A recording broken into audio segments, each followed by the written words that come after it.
Duckworth, halfway through the meet. What do you think of your team's performance so far? I feel like we came out here to show our passion, to be very persistent. I did not want them giving up for anything, and I just really want them to be precise. So I really feel like we really are making those steps. I really can't applaud this team enough for their unity and chemistry in an environment like this, and so I'm very pleased with where we are and look forward to seeing where we're going to go. Thank you. Roll Tide. Last week, I had a conversation with Emily Gaskins about stepping up. That's coming up right after this. Coach Dana Duckworth told us that she called you about being an integral leadoff gymnast for this team. What was that conversation like? Yeah, I mean, it was a great conversation, you know. Wherever they want me to go in those lineups, I'm like, I'm here and I'm ready for it. It's an honor to be able to compete and to be able to be a leadoff and kind of start that and kick off each event for my team is, you know, it's a big role. And it's like, put me in, let me do it. I got you. I got this team. Big matchup against Florida this weekend. What do you guys need to do to get the win here? We just need to do what we do in training. You know, it doesn't really matter who our competitors are. What we train is incredible gymnastics. And I want my team to just show the world what we do in practice because it is, I'm just so proud of it. And I know we have it in us. And I know that, you know, Alabama doesn't like to lose. So we have some extra drive and extra, a little bit of fire this weekend. So I'm really excited. You heard her say a little bit of fire this weekend. Well, Emily Gaskins and her teammates looking good so far. Coach Dana Duckworth said last week they were really strong at the start and the finish, but they didn't have that aggressiveness throughout the competition. Hoping to see that today. Now, here is the meet summary at this point. As you remember, they were tied after the first rotation. Of course, the highlight was Trinity Thomas's 10 on vault. After the second rotation, Alabama leads by 0.15. Now for Florida, they had 4 scores under 9.8 on bars in that second rotation. That is very uncharacteristic of this outstanding team. So Florida will go to the beam in the third rotation, and the visiting Crimson Tide will be on the floor. So Florida definitely dug themselves a little bit of a hole, and for many teams, going to the balance beam after a situation like that may not be as enviable. This is a beam team, however, and they have embraced that role. Every single competitor in this lineup is exquisite on beam and are so capable of the highest marks in the country. Interesting what's happening with Florida, because for many years they just didn't have enough athletes. They were always a little, let's say, lacking depth, but now they have the largest team in history, 18 athletes, and a lot of world-class athletes to choose from to make this lineup. Megan Skaggs is the perfect leadoff performer. She is so beautiful on this event, so consistent. She performs exactly the way she prepares in training. And the attention to detail. Look at the back leg on those leaps. So many gymnasts, that leg is a little low and they can't quite keep that toe point. Here's her acrobatic series. Back handspring, layout, step out. Solid and lovely. She kind of works softly on the beat, doesn't she? She doesn't, and as I said, the details, they're just so beautiful. All the way through to her fingertips. Everything is shown off. And the intricacy of the choreography throughout the routine, between the footwork, the lovely arms, and these positions, the shape in the air, that is so important in gymnastics to show the proper shape of these skills.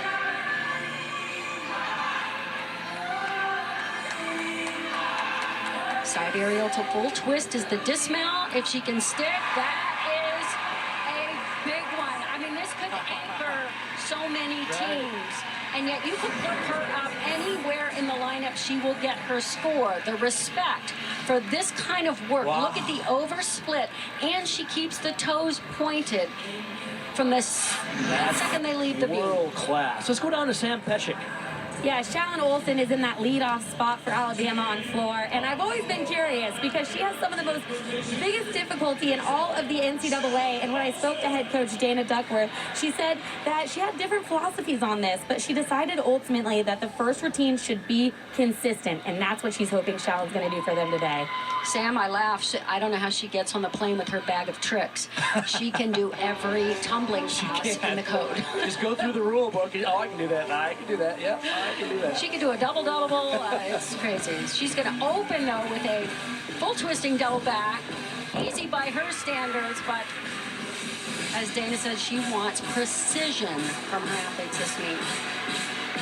Senior athlete from Canada, represented Canada at the Olympics in Tokyo and was a vault finalist.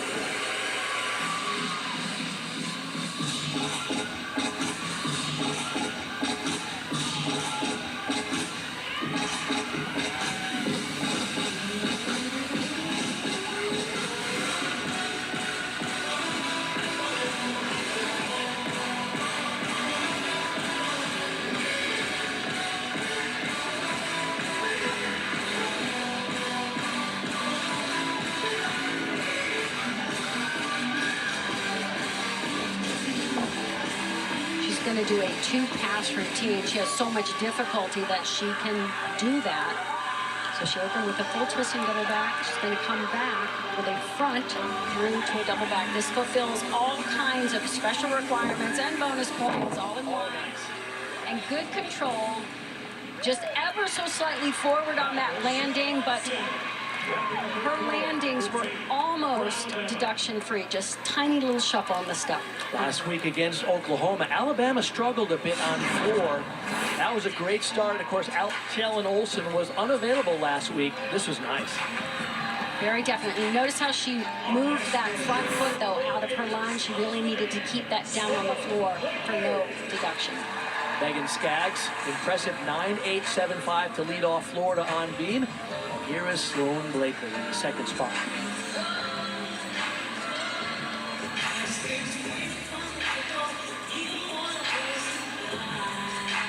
Shows off nice flexibility right off the top. She has a nice combination of qualities.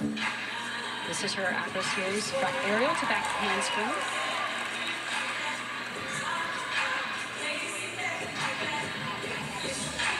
There's a dance series. It's a requirement on beam to connect these two together.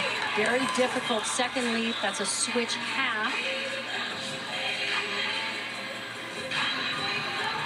As I said, the judges are looking for obviously perfect balance for them to fulfill all the special requirements for beam. Side summing. That's an extra D element, one of the higher rated skills.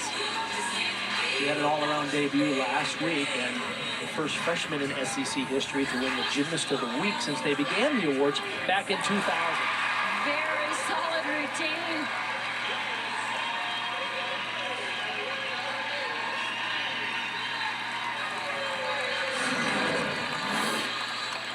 So this is a side somersault, so difficult to keep your center of gravity right over the middle of the beam. You have to have that uncanny gyroscope quality to really know where you are over the beam. Well done.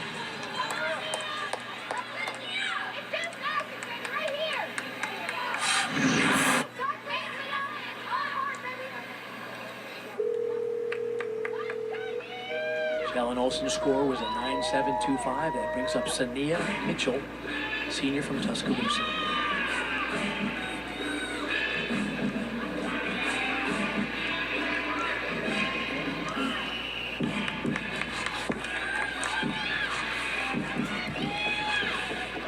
She'll open with a pike double. In gymnastics, the shape of those somersaults determines the level of difficulty. A tuck is the easiest, pike is the next difficult, and then the double layout is the most difficult. Then if you add twist, it just goes on and on.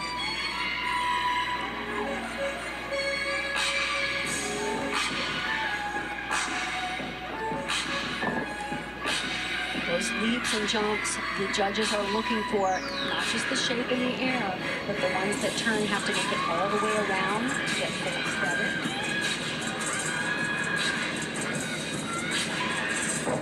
front through, double back, good control. Notice that front foot stayed down as she stepped back into the lunge.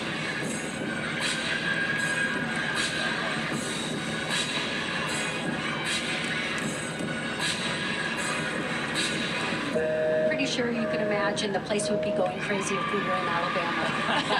A little bit quiet here in Florida. That's how it is in the SEC. Let's face it.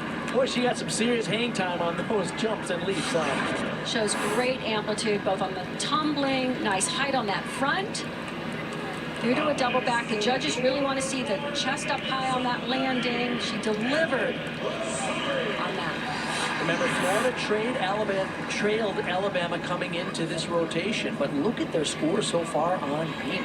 Skaggs a 9.875, Sloan Blakely 9.925. Here is Ellie Lazari. Another beautiful balance beam worker. These are just natural beamers. They have Oh my! Oh. obviously completely off to the side. I thought so on the second back handspring. It just seemed not quite normal. Sophomore from Wheaton, Illinois, last year averaged 9.956 on beam. She's outstanding here normally and is 2021 All-American on this event. Keep in mind how early in the season this is. This is her first competitive beam routine, and it's just until you are in the situation, you just can't replicate it in training. She came back strong, but that, of course, will be the routine and the score that Florida wants to drop. Everything else was just fine as can be. She started going off on the takeoff and couldn't even get that front foot down. So on this layout, she was slightly off to her right. Deduction for a fall is a half a point. Hopefully she's okay. Can recover from that, but normally a spectacular beam worker. The young lady from Wheaton, Illinois. Maddie Welagora, you see her score from last week. Sania Mitchell, a 9.825 coming after Shannon Olsen at a 9.725. This is a high energy routine. As Dana Ducker said, a little sassy, a little snooty. A lot of fun to perform. It's so great seeing her back on the floor. She did not compete for 2 seasons because of injury. Nice front layout to a front double twist. That front double twist is an E element. That's the highest level of difficulty in tumbling.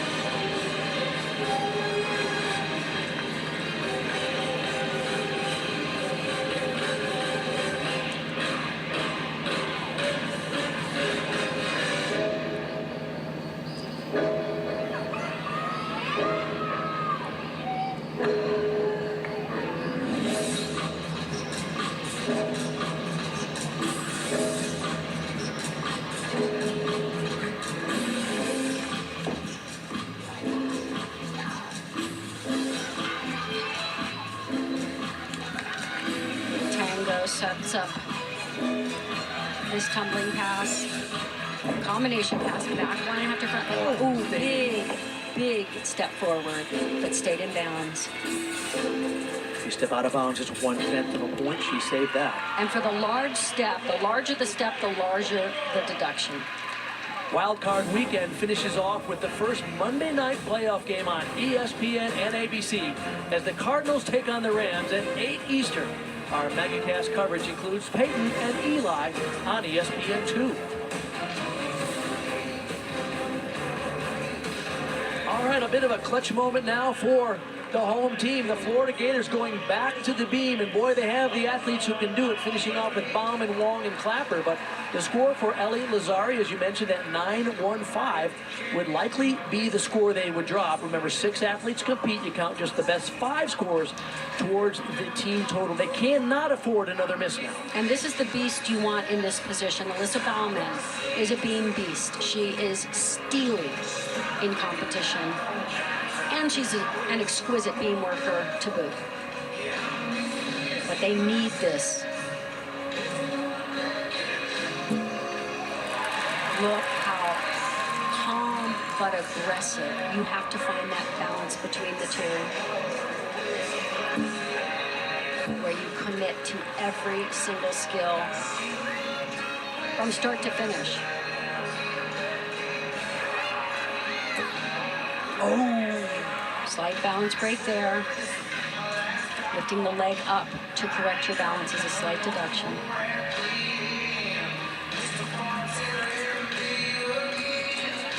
Very difficult. Switch half. Nerves are creeping in. She's not pressing down into the beam.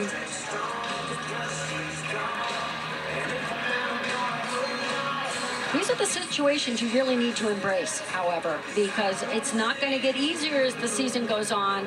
Competition is stiff, and you want to be able to feel that kind of pressure because you have to know how to respond with that kind of pressure. Next up for Alabama will be Lily Hudson in her first meet for the Crimson Tide. She was unavailable last week. We talked with her about her excitement to compete for the Crimson Tide now. I didn't exactly know what was going to give me the fire like elite gymnastics did, and it turns out Alabama did that for me. The feeling of representing the script A on my chest will be like a feeling like no other. I can't wait for that, and to have the crowd just screaming and every girl beside me screaming for me and everybody else supporting all of us. So it'll be incredible. Front leg, a front double twist. I love how she attacked that finish position.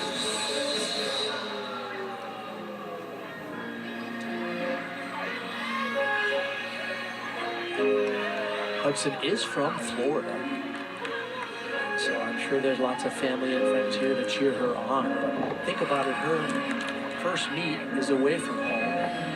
Looking forward, I'm sure, to competing in front of a home crowd in Coleman Coliseum, where they pack the place sometimes with as many as 15,000 spectators. Back 2.5 twist, very difficult. And I tell you, the polished details in this routine are beautiful.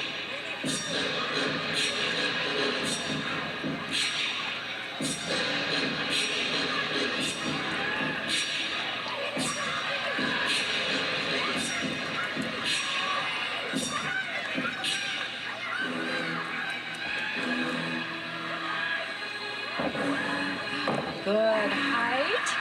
Oh, I love the smile at the end. What a feeling. I'll tell you what, she just checked off her coach's checklist. Passion, precision, it was all there in that floor routine.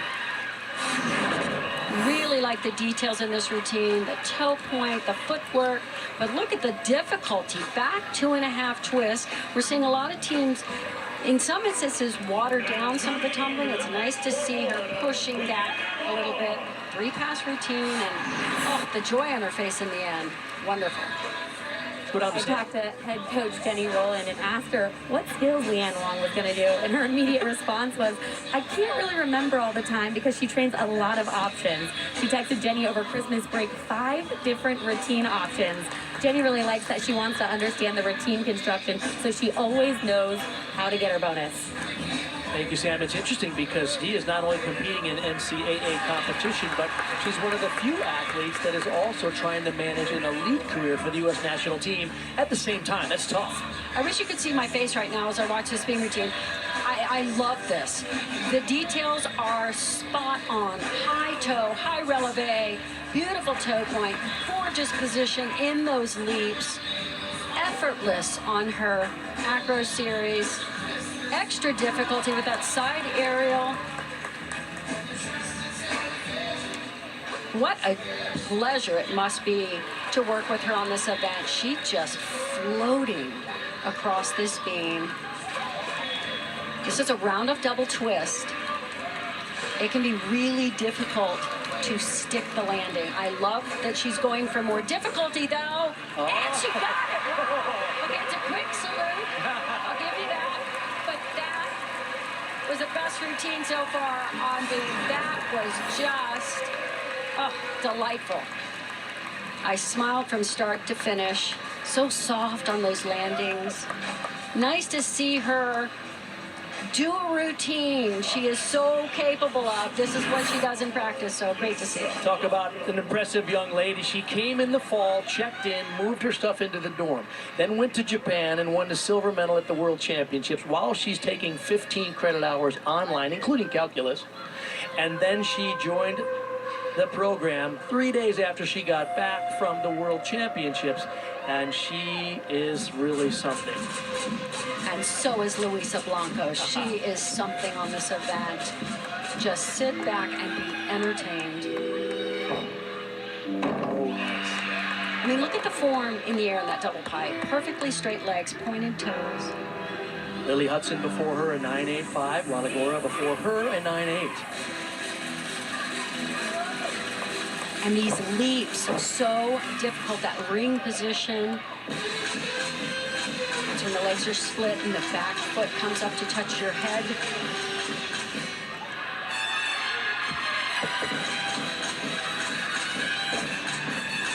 Nice amplitude, good control.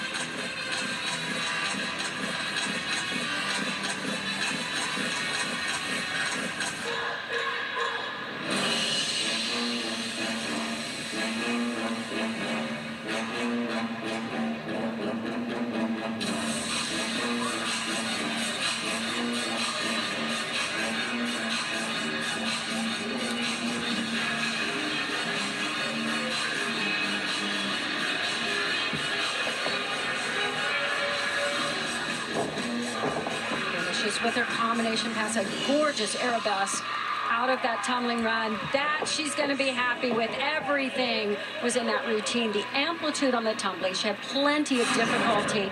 And her leaps, oh, my producer read my mind. Look at these gorgeous positions in her leaps. Oh, over split. So she showed the straddle, she showed the split and the ring. Height, control, pristine on her poses. Oh, the pictures she creates on this routine are just... And the quality of gymnastics we're seeing in the NCAA has never been higher. Here is an important moment for Florida. You see Leah Clapper's score last week, a 9.95. Now remember, Lazari had a fall that was only a 9.15. Alyssa Bauman a little shaky, a 9.625. So it is critical that Clapper hit right now so they don't have to count a 9.15. Well, I think she has ice water in her veins. She has handled this position, this anchor position, so many times.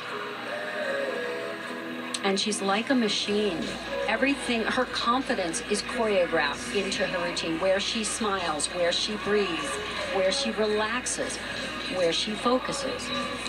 Last year she averaged 9.95, scored one perfect 10, the All-American on the beat. Little pause there. She's going to have to repeat because she needs this series. You have to connect them without any break in between, or not only do you not get the bonus, it's a special requirement, which is a flat 2/10 deduction if you don't have it. Very smart thinking on her feet here. Side aerial. Oh. To a very controlled landing, that little shuffle of the foot, slight deductions, but she handled the pressure very well, especially for this time in the season. This is only the second meet of the season. Let's go down to Sam about Lexi Graber, who will be next up for Alabama.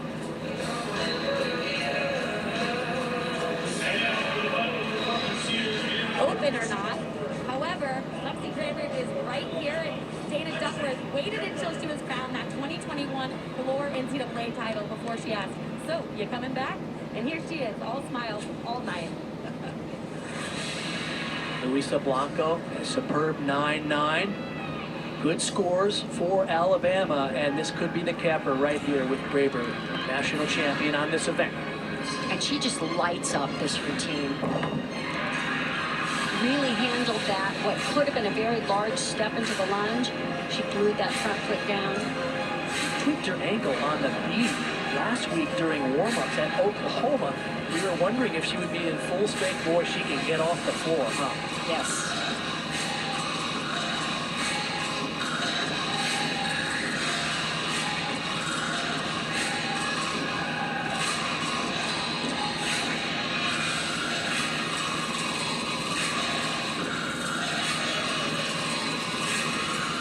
of the things the judges look for is artistry, presentation. They have up to 3 tenths that they could deduct for those who don't have that standard. Lexi can perform so beautifully, really lights it up.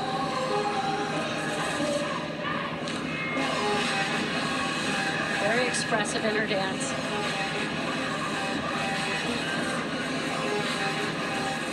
Difficult front through the pike double back. Excellent control on that landing. Great routine for Alabama. Tell you what, they are putting it out there. They are, and that's what Coach Dana Duckworth wanted, that intensity from start to finish. Alabama will have the lead after 3 of 4 rotations here in Gainesville. They were superb here, Kathy. Absolutely. Exactly what Dana wanted. She doesn't want perfect yet. It's so early in the season, but just commitment into being passionate in your performance and precise.